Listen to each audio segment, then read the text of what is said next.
बोला जस्ट थोड़ा। भगवान बाप की जय, भारत माता की जय, जय हो भारत का संविधान। पत्रकार भावांनो, जिथे म्हणजे एखाद्या प्रकरणाला वाचा फोडायची असते तिथे माध्यमांचा खूप मोठा रोल असतो आणि जेव्हा समूह मायनॉरिटी असतो त्यावेळेस ती वाचा फक्त माध्यम फोडू शकतात। फुले खून प्रकरण असो की महाराष्ट्रातील जरंगेकडून होत असलेले अन्याय अत्याचार असो, ह्या बाबी प्राखर्यानं छोट्या समूहातले, ओबीसी समूहातले, भटक्या विमुक्तांच्या समूहातले नेतृत्व जरी थेट समोर येऊन बोलू शकत नसले तरी सुद्धा आजच्या सोशल मीडियाला, मेनस्ट्रीम मीडियाला, त्याचबरोबर जे कोणी म्हणजे माध्यमांमध्ये ऍक्टिव्ह असतात त्या सगळ्यांचं खरोखर कौतुक। आज आपल्याला सांगू इच्छितो की ज्या प्रकारे एक मनोवृत्ती तयार होत आहे आणि ती तयार केली जात आहे, हे डेलिब्रेट ऍक्ट आहे। मनोज जरंगे नावाचा एलिमेंट, एक ज्या प्रकारे करोना नावाचा, मी म्हणत नाही कोणाला उपहासात्मक, परंतु असा आरोप होत होता की करोना नावाचा व्हायरस ज्या प्रकारे चायनामध्ये डेव्हलप केला गेला तशाच प्रकारचा कायद्यामध्ये सुद्धा व्हायरस असते, तशाच प्रकारचा वैचारिक व्हायरस मनोज जरंगेच्या निमित्तानं महाराष्ट्रात पसरवला चालला। आता तुम्ही म्हणाल की ह्या व्हायरसचं नेमकं कर्तव्य, मुख्य कर्तव्य काय आहे, तर मला तुम्हाला सांगायला, मी कधी सुद्धा म्हणजे निडरपणे बोलणारा माणूस आहे, थेट नेट डंके की चोट पे बोलणारा माणूस आहे आणि काही सुधार असेल तर जयश्री पाटील मला सांगत असतात, ते तुम्हाला माहिती आहे। पत्रकार हे सगळं करण्याचा जो डेलिब्रेट घाट आहे, ज्या प्रकारे महाराष्ट्रातले सत्तेतले मराठा मंत्री असोत, मग मी नावे घ्यायला घाबरत नाही, विखे असतील किंवा आणखीन कोण कोण असतील, त्यांनी समोर येऊन माध्यमांना सांगावं सत्य काय ते, पण मी नावं घेतोच आहे। विखे असतील किंवा आणखीन कोणी मराठा मंत्री असतील किंवा उपमुख्यमंत्री एकनाथ शिंदे असतील किंवा सर्व पक्षातले आमदार असतील, माझं स्पष्ट आणि थेट म्हणणं आहे, डंके की चोट पे म्हणणं आहे की जरंगे हा व्हायरस महसूल विभाग जो आहे तो एका सन्माननीय बावनकुळे साहेबांकडे नको, ह्याच्यासाठी ही संघटितपणे ही शब्दांची झोड, हा सामूहिक अपमान, सार्वजनिक अपमान, आईच्या ज्यांना मा जिजाऊ समजली ना, ज्यांना मा रमाई समजली ना, मा अहिल्या देवी होळकर समजेल ना, ज्यांना आई सावित्री आईचं कर्तव्य समजेल ना, त्यांना ते पावित्र्य समजेल की दुधाचं पावित्र्य काय असतं, वैचारिक दुधाचं असो की मातेच्या दुधाचा असो, खिल्ली उडवण्यासाठी नसतंय। हा माणूस ज्या प्रकारे व्यक्त झाला माननीय बावनकुळे साहेबांच्या आईच्या बाबतीमध्ये, याच्या मुखातून म्हणतात, श्रीमुख म्हणतात, याच्या मुखातून शेण गळत होतं, विष्ठा गळत होती असं वाटत होतं। अत्यंत नीच पातळीवर गेलेला हा माणूस, सांगायचं तात्पर्य हे व्हायरस डेव्हलप केला चाललाय, याच्यामध्ये नॉन मराठा महसूल मंत्री नको हा मुख्य उद्देश आहे। आणि हा केवळ तुम्ही म्हणाल की विरोधकांचा आहे का, तर नाही, हे टेंडर मनोज जरंगेला, हे कॉन्ट्रॅक्ट मनोज जरंगेला, ह्या नासक्या विचाराला, या फाटक्या विचाराला, या तुटक्या विचाराला हे देण्यात आलेलं आहे। आणि मग नुसते सन्माननीय बावनकुळे साहेब आहेत का त्याच्यामध्ये तेली समाजाचे म्हणून, माझं कर्तव्य आहे, मला बोलावं लागेल, कारण मी विधान परिषदेची, राज्यसभेची, मंत्रिपदाची झोळी घेऊन भिकारी नाही, किंवा जरंगेच्या लोकांसारखं रेतीचे ट्रॉले चालवण्यासाठी किंवा काहीतरी माझ्यात पडावं पीडब्ल्यूडीचं टेंडर ह्याच्यासाठी माझा जन्म झालेला नाही। माझा जन्म भगवान बाबांचे विचार, माझा जन्म भारतरत्न डॉक्टर बाबासाहेब आंबेडकरांचे विचार पुढे नेण्यासाठी झाला। हा आता नुसतं बावनकुळे साहेब आहेत का? तर नाही. तर हा ठरवून मुख्यमंत्री महोदयांना का बोलतो?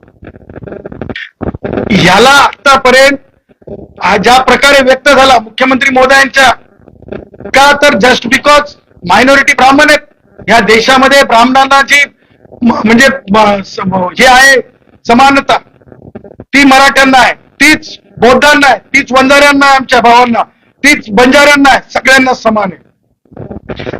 मग हा सार्वजनिक अपमान का करतो मुख्यमंत्री महोदयांचा? तर मुख्यमंत्री पदी सुद्धा मला म्हणायचं नाही की त्याच्यामध्ये किती रोल आहे कुणाचा, एकनाथ शिंदे साहेबांचा, सन्माननीय उपमुख्यमंत्री महोदयांचा, परंतु कधीतरी उपमुख्यमंत्री महोदय एकनाथ शिंदे साहेब, मी परत आज या बीड मधून पुनरुच्चार करतो, ठाणे का रिक्षा, ठाणे का रिक्षा, ठाणे का रिक्षा म्हणल्याबरोबर बीच ऑफ प्रिव्हिलेज आलं. परंतु कोणत्या तरी आईचं, तेल्याची आई आहे, काहीच किंमत नाही का? मी बोललो, काय बोललात तुम्ही? मनोज जरंगे, तुला असं बोलता येणार नाही, बोलशील तर याद राख, ब्रीच ऑफ प्रिव्हिलेज नाही का?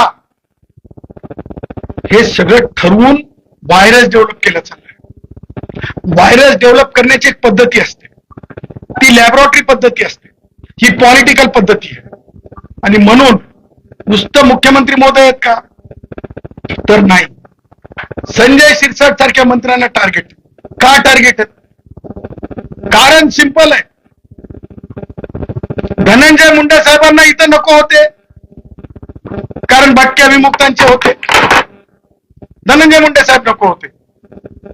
भटक्या विमुक्तांच्या दारावर कसं जायचं मराठा म्हणून, काढा, काहीतरी करा, काहीतरी करा.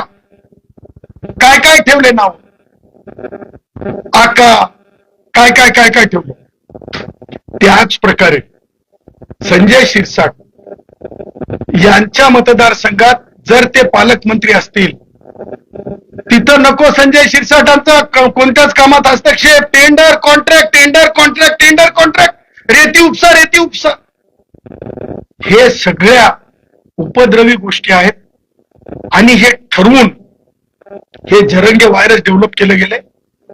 आणि हे व्हायरस एका प्रकारे या नुसत्या महसूल मंत्री पदावर किंवा मुख्यमंत्री पदाच्या बाबतीत हे व्हायरस काम करणं झालंय, हे डसणं झालंय. आणि याच्यावर कोणी प्रतिक्रिया देत नाही. विखे पाटलांनी प्रतिक्रिया दिली का? आम्ही विखे पाटलांवर जेव्हा बोललो खड्ड्यावर त्यांच्या मतदारसंघातल्या, त्यावेळेस विखे पाटील आम्हाला काय म्हणतात की तुम्हाला खूप लांब राजकारण करायचंय. जरंगेला मांडीवर घेऊन बसले का? एवढं बाष्कळ बोलल्याच्या नंतर, एवढं घाणेरडं बोलल्याच्या नंतर अरे म्हणतात, अरे तुझ्या काय डोक्यात शेण गेलंय का म्हणतात, तुझ्या डोळ्यात तुझ्या अरे काय माती पडली काय म्हणतात. आमच्या गुराखी साहित्यामध्ये बोलले का विखे पाटील? आम्हाला जशी समज देतात, आम्हाला जशी सूचना करतात, समज काय देतात ते सूचना करतात, तसं जरंगेला बोलले का कडक भाषेत? नाही नाही तसं बोलू नये, नाही नाही तसं बोलू नये. अरे तुम्ही माध्यमांकडे बघताना सुद्धा जरंगेला वाईट वाटेल म्हणून नाही नाही तसं बोलू नये. मी तुम्हाला सांगतो, आजच्या नंतर जे जरंगेला मंत्री मराठा समाजाचा म्हणून डोक्यावर घेत असेल आणि ते व्हायरस डेव्हलप करत असेल, आम्ही ठरवलंय जरंगेनं जर बावनकुळ्या म्हणून जर अपमान केला तर एकनाथ शिंदे म्हणून मी अपमान करेल. ह्याच्यानंतर जरंगेनं जर बावनकुळ्या म्हणला तर एकनाथ्या म्हणून अपमान करेल. या बीडच्या मायभूमीतून सांगत आहे, भगवान बाबाच्या पवित्र विचाराला साक्ष देऊन सांगत आहे. कारण हे व्हायरस किल करण्याची दवा आहे. वॅक्सिनेशन तयार करतोय मी. मला समजलंय जशा तसं उत्तर दिलं तरच वॅक्सिन आहे या व्हायरसचं. याच्या नंतर 52 कुळ्या जेवढ्या वेळेस ते म्हणाल तेवढ्या वेळेस मी एकनाथ्या म्हणाल, तेवढ्या वेळेस मी एकनाथ्या म्हणाल. कारण हे तुम्ही तयार केले, तुमची जिम्मेदारी आहे याला मॅन करायची, याचा माज उतरायची. ह्याला शेंबूड पुसता येत नाही, छटाक आहे. आणि रिकाट कसा करू शकताय? एक छटाक. उदय सामंत आमचे ब्राह्मणाचे आहेत, आम्हाला काही म्हणायचं नाही जातीवर, पण कडक बोलले का? कडक बोलले का? कडक बोलले का? हे सगळं काही ठराविक ठरवून आहे. आणि म्हणून हे झालं राजकारणामध्ये. त्याच प्रकारे गावोगाव जी जुनी व्यवस्था होती, म्हणजे जुनी ज्या प्रकारे व्यवस्था होती की एक जर तेली असेल तर त्याला त्रास व्हावा, एक जर माळ्याचं घर असेल तर त्याला त्रास व्हावा, एक जर लोहाराचं घर असेल तर त्याला त्रास द्यायचा, एक जर आपलं सुतार भावाचं घर असेल तर त्याला त्रास द्यायचा, दोन जर वडराचे घर असतील भावाचे तर त्यांना त्रास द्यायचे, कैकाड्याचे घर असतील तर त्यांना त्रास द्यायचे. ही एक ठरवून असलेली भूमिका पुन्हा एकदा ती व्यवस्था. आम्ही मसल पॉवर आहेत. हे कसला पाटील रे तू? कोणत्या संविधानामध्ये मला वाचायला मिळालं नाही.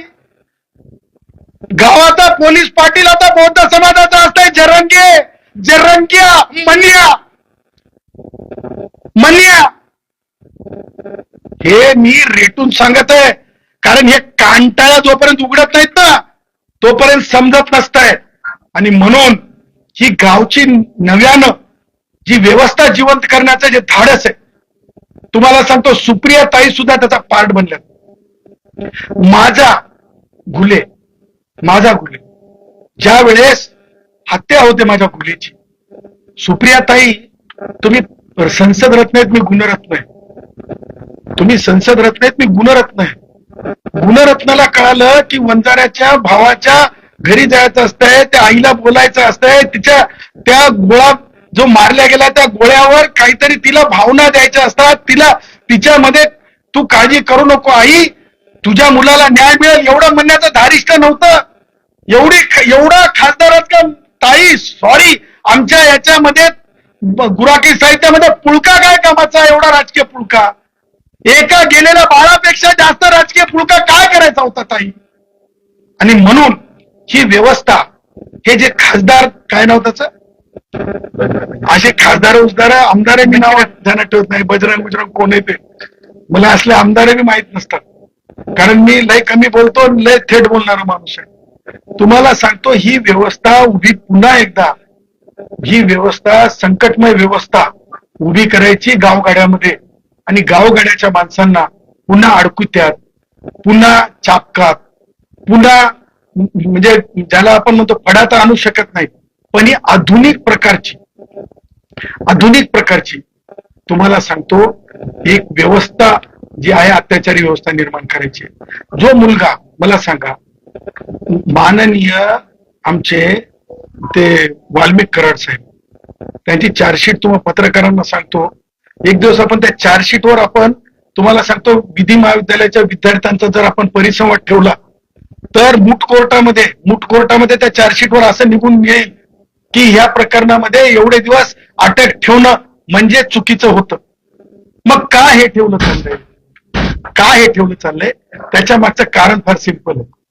हे ठेवण्या जाण्यामागचं कारण की वाल्मिक कराड सारखा बौद्धांपासून ते सामान्य वंचितांपर्यंत लग्न कार्याला मदत करणारा कोणी सुद्धा भटक्यातला घडू नये, दिसू नये, पुढे हिंमत करू नये, अशा प्रकारचं हे टॉर्चरिंग वर्क आहे. आणि मला सांगा, जे धस भस काय काय होते ते आका बाका म्हणत गेले, ते आज कुठे आहेत? ते लपलेले आहेत, ते हरवलेले आहेत. धस आपण हरवलात का? विचारतो प्रश्न, बीडमध्ये येऊन विचारतो की आपण हरवलात का? आणि म्हणून माझं तुम्हाला म्हणणं आहे, तुम्ही आपल्या माध्यमातून सरकारला की अशी व्यवस्था निर्माण होऊ देऊ नका. आणि घुलेंच्या बाबतीमध्ये सांगायचं झालं तर आज सन्माननीय सानप साहेब असतील, सन्माननीय आमच्या ताई असतील, सन्माननीय जे आमचे ओबीसीतले, आमचे भटक्या विमुक्तातले, जे राजकारणाच्या पलीकडे आम्ही सगळे राजकारण, म्हणजे हे सगळी राजकारणी मंडळी असू देत, मी बिगर राजकारणी माणूस आहे, जयश्री पाटील बिगर राजकारणी आहेत. आम्ही यांच्यासाठी सेवक म्हणून, घुलेंचे सेवक म्हणून, भगवान बाबाचे शिपाई म्हणून, भगवान बाबाचं कार्य पुढे नेण्यासाठी म्हणून आम्ही जे करता येईल न्याय देण्यासाठी आम्ही ते करण्यासाठी कटिबद्ध आहोत. आज माध्यमांना आम्ही पुन्हा एकदा हेच सांगत आहोत की एक आमचा मास्टर प्लॅन तयार आहे. तो मास्टर प्लॅन आम्ही 8 दिवसाच्या नंतर, बरोबर 8 दिवसाच्या नंतर आम्ही जाहीर करू. आणि त्या 8 दिवसाची आम्ही मोहलत दिलेली आहे. 8 दिवसामध्ये जर ही वस्तुस्थिती सत्य असताना, एक लक्षात ठेवा, वाल्मिक कराड साहेबांना जसं अरेस्ट ठेवल्यामुळं जजमेंट जेव्हा येईल तेव्हा कंपन्सेशन सुद्धा द्यावं लागेल. त्याच प्रकारे तुम्हाला सांगतो, डिले झाल्यामुळं त्या याच्या पोराला, त्या काय त्या अवलादीचं नाव, बजरंगचं पोरग, काय ते बजरंगचं पोरगा सौरभ, त्याला उशीर झाला कारवाईला, म्हणून जर उद्या न्यायालयाने ताशेरे ओढले तर ती जिम्मेदारी आमची राहणार नाही. आणि म्हणून आम्ही सरकारला सुद्धा विनंती करत आहोत की तातडीने हे 8 दिवसामध्ये, तर बरोबर आहे की म्हणजे माननीय पोलीस महासंचालक साहेबांनी तातडीने सीआयडीला तपास दिला, आता एसपींकडे तपास नाही, तरी सुद्धा एसपींच्या कर्तव्यांची कसूर असेल तर त्या बाबतीमध्ये चौकशी होईल विध पद्धतीनं. मला अपेक्षा आहे भावना सगळ्यांच्या राखल्या जातील, पण येणाऱ्या काळामध्ये 8 दिवसात ह्या गोष्टीला पूर्णत्वास न्यावं, न्यायासाठी पुढाकार घ्यावा. दुसरी गोष्ट, माझी जी भगिनी आहे, गुले भगिनी, त्या भगिनीला तातडीनं नोकरी द्यायची, दिलीच पाहिजे.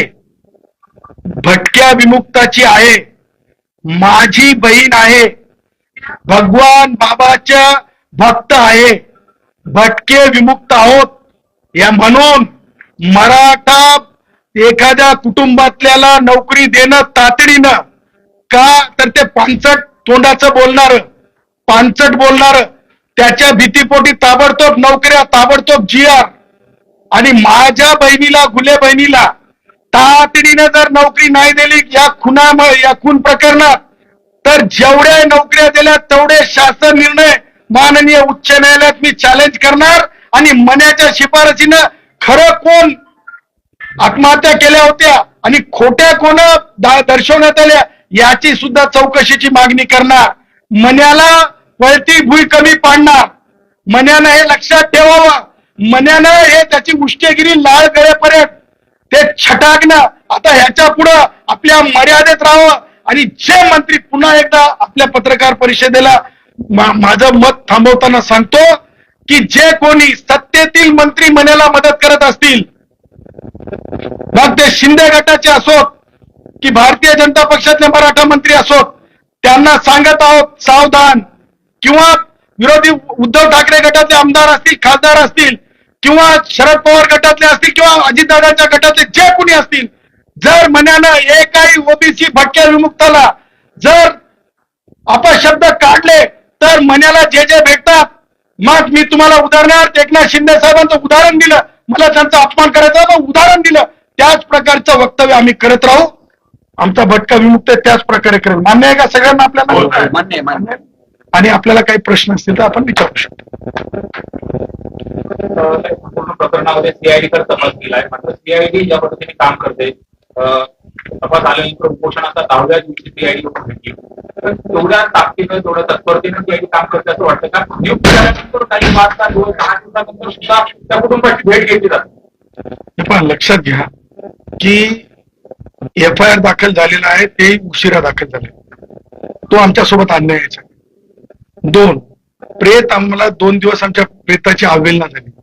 हे सुप्रीम कोर्टच्या राईट टू डेथ बॉडी, जे रोहित चक्रवर्ती विमुलाच्या केसमध्ये हैदराबादच्या विद्यार्थ्याच्या, तो प्रकरण खूप गांभीर्याने घेण्यात आलं, तुम्हाला सांगतो.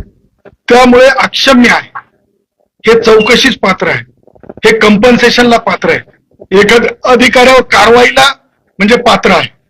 आणि आता सीआयडी कडे तपास दिल्याच्या नंतर सीआयडीने जर 1 आठवडा किंवा 10 दिवस घेतले असतील तर ते आउटकम आपल्याला डायरेक्ट डिक्लेअर करणार नाही, कारण ती एक विशेष स्पेशल एजन्सी आहे. तर आमचं म्हणणं आहे की आज जे आम्ही सांगितलंय, 8 दिवसाचं अल्टिमेटम दिले, आणि आम्ही माध्यमांसमोर जाऊन जरेंगे सारखं सटर बटर बोलून आम्हाला की नाही केस वीक करायची नाही किंवा राजकारणाचा फायदा घ्यायचा नाही. जरेंगे सारखं म्हणजे मामूली काम करायचं नाही. त्या देशमुखच्या पत्नीला निवडून आणू शकलं का बीड मधून? सांगा मला तुम्ही. ग्रामपंचायतला निवडून आणण्याची लायकी नसलेलं नापास. तुम्हाला सांगतो तसं आम्हाला काही भपकेबाजी किंवा प्रसिद्धीची हाव आमच्या कोणत्याही वंजारी भावाला नाही. आमचे नेतृत्व ठरलेले आहेत वंजारी समाजातले. आमचे म्हणजे पंकजाताई असतील, आमची बहीण, आमचे धनंजय साहेब असतील, तेली समाजातले आमचे नेतृत्व असतील, आमचे म्हणजे जे जे आमच्या ओबीसीचे असतील ते सगळे आमचे नेतृत्व आहेत, भुजबळ साहेब असतील. त्यामुळे आम्हाला काही भपकेबाजीचं कारण नाही. आम्ही 8 दिवसाचं अल्टिमेटम दिले. सीआयडीचं रिपोर्ट आम्ही 8 दिवसामध्ये बघू. अल्टिमेटम मध्ये झालं नाही, आमचा मास्टर प्लॅन तयार आहे. कोर्टात काय होईल, लिगल म्युझिक काय चालू होईल, किंवा मी आज नाही डिक्लेअर करणार की आमचा मास्टर प्लॅन काय. मास्टर प्लान ऐसा है भाई, हिला के रख देगा, हिला के पानी कम जरेंगे भी नहीं रहेगा, ये ध्यान में रखना. महत्वाचा विषय आहे. त्यात सीडीआरचा उल्लेख वारंवार रमेश घुले यांच्या पोस्टवर करण्यात येतो आणि त्यांना सांगितलं असं सांगितलं जातं. मात्र त्याच्यावरती पोलीस प्रशासन असेल किंवा कुणीही समोर येऊन सांगायला तयार नाही की नेमकं त्यात काय आहे. आणि चार्जशीट तर अद्यापर्यंत फाईल झाली नाही. पण ते सगळे प्रकरण ज्याच्यावरही सगळं काही हे केलं जात आहे त्याबरोबर तो पुरवणी जबाब दिला. याच्या पुरवणी जबाब पोलिसांनी घेतलाय देखील. त्याच्या पुरवणी जबाब घेतल्यानंतर त्या प्रकरणाच्या चौकशी तपास या ज्या कायदेशीर प्रक्रियेच्या होणं आवश्यक आहे. पण हे काय नेमकं केलं जात असेल आणि याच्यावर तुम्ही ज्या पद्धतीने म्हणताय राजकीय दबाव असेल, खासदारांचा दबाव, ते विरोधी पक्षाचे आहेत. तुम्ही जसं देवेंद्र फडणवीस मुख्यमंत्री म्हणताय त्यांच्याकडे वारंवार तुम्ही भेटता देखील. तर मग एकीकडे विरोधी पक्षाच्या खासदाराला अशा कुठल्या बळ आहे की ज्या सत्ताधाऱ्यांचं बळ भेटत पक्षाचं बळ भेटत. हे प्रॉब्लेम आहे. हे खूप मोठा महाराष्ट्रातला खोडा आहे. काय होतंय की जरंगे सारखा नूडल ज्याला म्हणतो की नाही, आता मला शब्द चुकीचा वापरायचा नाही, हमारे बंबई के भाषा में हमको किसको अपमानित नहीं करना, डल्ला डल्ला बंबई के भाषा में यार छोड़ना यार पत्रकार साहेब, यार बोलने लगाता है. मैं तो यार वो गुड़ाखी की भाषा भी बोलता हूँ, बंबई वाली भाषा बोलता हूँ, डल्ला डल्ला. हे क्या होता है ना, हे असं आहे ना की हे सगळे सर्व पक्षीय कनेक्शन तिथं आणलेले असतात. सर्व पक्षीय कनेक्शन आणलेले आहेत तिथं आणि एक डेटा सेंटर तयार केलेलं आहे तिथं. म्हणजे अकाउंट मधून पैसे गेले की त्या डेटा सेंटरला जाऊन माहित होतं की हे पैसे खर्च केले, शॉपिंग केली. तसे म्हण्या हे उष्ट तिथं उभं केलंय. आणि तुम्हाला सांगतो हे उभं करून ही सगळी प्रेशर पॉलिटिक्सच्या आधारे ही सगळी डिलेड जस्टिस, डिनाईड जस्टिस आहे.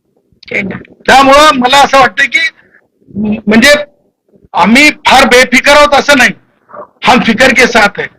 आणि नक्की घुले प्रकरणामध्ये तुम्हाला सांगतो कुटुंब जर स्ट्रॉंग राहिलं, ही सगळी मंडळी जर स्ट्रॉंग राहिली तर तुम्हाला सांगतो देशमुख कुटुंबाला न्याय मिळण्याच्या आधी आम्ही घुले प्रकरणामध्ये फाशी देण्यापर्यंत आम्ही आमची भूमिका स्पष्ट ठेवू, कोर्टाकडे ठेवू, स्वच्छ ठेवू, कायदेशीर ठेवू, त्या जरंगेसारख्या उष्ट भाषेत ठेवणार नाही. आता बजरंग सोनवणे यांनी असं म्हटलंय की माझा मुलगा जर पुरुष असेल किंवा त्यामध्ये काही सहभाग असेल तर मी स्वतः त्याला पोलीस स्टेशनला असतो, परंतु या प्रकरणात राजकारण पोलीस होतं. बजरंग, ए बाबा बजरंग, मेरे को लगता है ते काय राजेश काय शिक्षण झालंय त्यांचं, काय ग्रॅज्युएट वगैरे झालेत का? जर आर्ट्स मध्ये झाले असतील तर राज्यशास्त्र वाचलं असेल, समाजशास्त्र वाचलं असेल. अहो स्वतः डिक्लेरेशन द्यायचं नसतंय, तो मी नवे म्हणायसाठी स्वतःच कॅरेक्टर सर्टिफिकेट लिहिलं जात नसतंय. आणि कोणता आरोपी म्हणताय मी केलंय म्हणून? असं जगात सापडलं का कुठं आरोपी मी केलंय, हो मी केलंय म्हणणारा? आरोपीला खाक्या दाखवावं लागतंय, आरोपीला कोर्टात न्यावं लागतंय, आरोपीची आयडेंटिटी घेऊ नये म्हणून काळी टोपी घालून न्यावं लागतंय, आरोपीला कायद्याचा बडगा सांगावं लागतंय, आरोपीला नेऊन बसवावं लागतंय. तेव्हा आरोपी बोलत असतंय बजरंग. मी तेव्हा म्हणलं माझी बहीण काय पोलीस हवालदार नाही, सुप्रियाताई, आणि बजरंग सुद्धा पोलीस शिपाई झालेला मला माहित नाही, क्लीन चिट द्यायला त्या प्रकरणामध्ये तपास अधिकारी आहे का? असं झालंय काय? बाप तपास करीत असते, बाप क्लीन चिट देते. बापाचं प्रेम समजू शकतो, पण बापाची औलाद जर या सगळ्या मर्डर मध्ये असेल तर ती कशी सुटेल? त्याच्यामुळं चौकशी तेवढंच आहे ना, तर बापानं सांगाव घेऊन जा पोलिसाला म्हणून. नेऊन सोडायची काय गरज आहे? एवढं अनवाळ आहे का? एवढं लल्लू लल्लू आहे का? एकीकडे आज फुले कुटुंबाच्या न्यायासाठी आपण दुसरीकडे राष्ट्रवादीच्या ज्या नेत्या खासदार सुप्रिया सुळे यांनी राष्ट्रवादी शरद पवार गट जो आहे तो बजरंग बाप्पाच्या पाठीशी ठामपणे उभा आहे.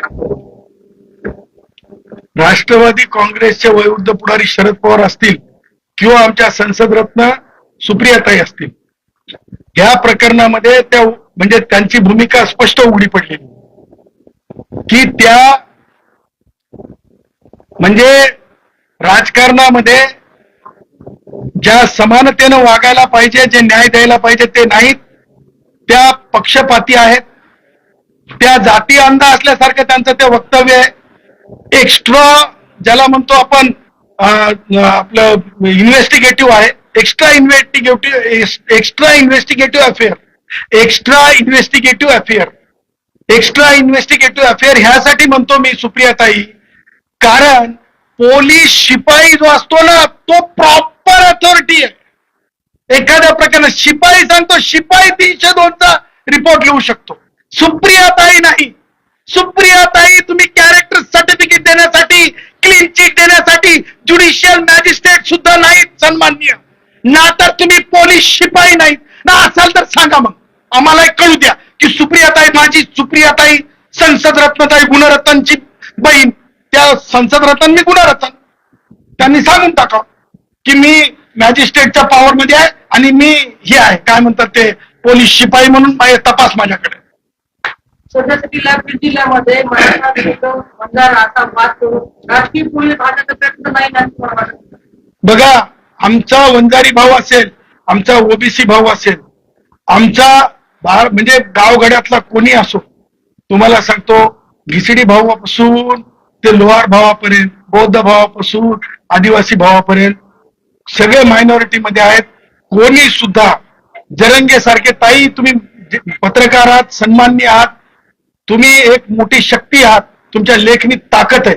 मला असे 5 प्रसंग सांगा ज्याच्यामध्ये जरंगे सारख्या आमच्या बीड जिल्ह्यातल्या कोणत्याही एका नेतृत्वानं जरंगे सारखी बाष्कळ, जरंगे सारखी घाणेरडी, वारंवार घाणेरडी, एखाद्या स्लिप ऑफ टंग सोडा, पण घाणेरडी भाषा केलेली.